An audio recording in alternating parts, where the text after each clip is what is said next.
You ready? Mm-hmm.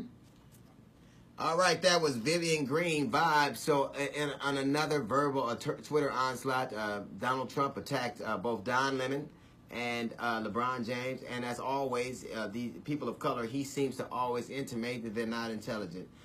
Me and Don Lemon, I have had, you know, we didn't always see things eye to eye, but I can tell you this. He's a bright, intelligent man. He is earnest and sincere about his profession, and I'd say over the last 3 or 4 years, he's really shown and developed his journalistic acumen to the point that I don't think that there are very many people who are doing what he's doing, particularly in this climate, who are having the tough interviews that he's having, who are saying some of the things that he's saying, who are calling people to task. And as far as LeBron James goes, you know, we could argue who's the greatest. You could say Michael Jordan, or you could say Kobe Bryant, you could say any number of people, Kareem Abdul-Jabbar. What no one can argue is that there has not been an athlete this socially active, this connected to a community and social causes since, I'd say, Muhammad Ali.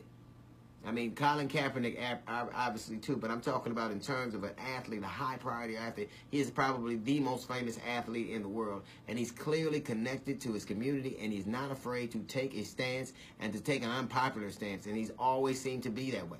You know, a lot of athletes just want to sell shoes or protect their brand. He seems to be wanting to develop, you know, make things better for people in his community or the community he came from, i.e. the school. And Donald Trump seems to revel in reporting or in denigrating people of color. Now, he doesn't seem to do that when, you know, if Eminem says something to him or some other white star says something to him, he lets them go. But always with people of color, he attacks their intellect. Now, let me ask you something. LeBron James built a school for underprivileged kids. He built a school with his own money. Donald Trump built a school to build dumb people out of money. And he had to pay $25 million. Now, let me ask you something. I think that almost, if you look at both Don Lemon and you look at LeBron James, wouldn't you want your kids to be like them? Wouldn't you want your kids to be hardworking, to be earnest, to be connected to the community, to be at the top of their profession, to seem to have to be viable people? Who would you want your son to be like? More like Donald Trump or more like LeBron James? Who would you want them to be? More like somebody who pulled himself out by his bootstraps and made some of himself and is not just counting on his athletic ability, but he's a human being.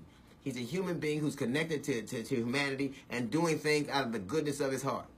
Even when Donald Trump had charities, there's very little evidence he gave money to charities in his name. He is a selfish, small-minded, small-handed, small-headed leader. And you can attack people's intelligence all you want. But none of them were in Helsinki and didn't know the difference between wood and wooden. That's a little note from the GED section. We got the Jazz Report coming up in 15 minutes. This, of course, is the D.L. Hughley Show.